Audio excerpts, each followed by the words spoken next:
Hi, my name is Aaron Blaise, and the first thing I want to do is I want to thank you so much for purchasing my course on drawing human anatomy.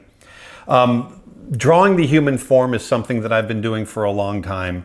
It started out when I was very young. I was very interested in drawing people along with animals, and then I got a lot of training in college drawing, for my figure classes.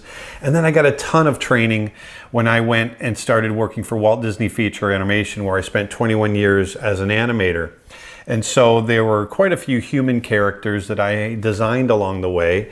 But I found that having a good base in realistic human anatomy figure drawing was essential in helping me to design my characters for Disney.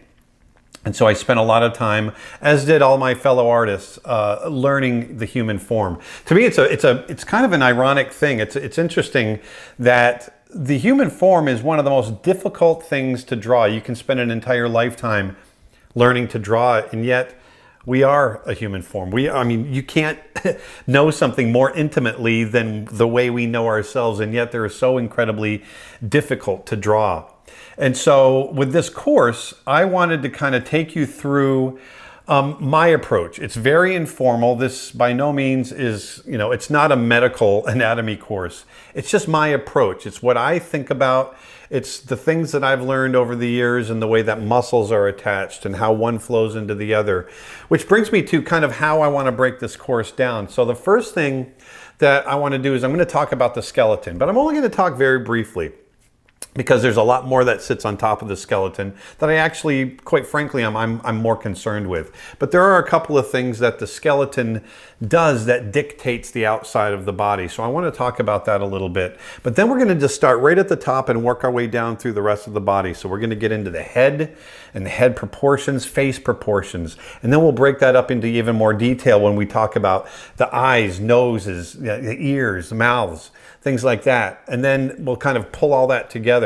And then from there, I want to get into the full body. So we're going to talk about body proportions first, just like we did with the head.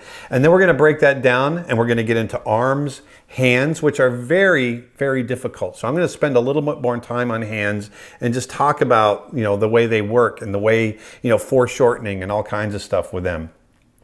We'll also talk about the legs and work our way all the way down into the feet. And then from there, I want to kind of pull it all together, and we'll start talking about gesture drawing, how to kind of jot it all down, how to pull it all together briefly and gracefully. And then from there, we'll talk about a little bit more about kind of finishing those gestures, rendering out the body. And then I thought it might be a good idea, because I'm an animator, my background is in animation, and I've done a lot of motion analysis and kind of looked at how the human body moves. I want to talk about that a little bit, the human body in motion. So I've done a little bit of animation, which you'll get with this course. And we'll talk about the physics and what's happening when, a character is walking or when a character is running. So, like I said, it's kind of an informal course, but it's something that I've got a lot of information up here that I wanted to get across. And so once again, I just want to thank you for purchasing this course. I hope you enjoy it. There's over 9.5 hours worth of material here. I've spent a long time pulling this all together and getting it ready for you. So without further ado, why don't we jump into the next video, and I hope you enjoy. So thanks.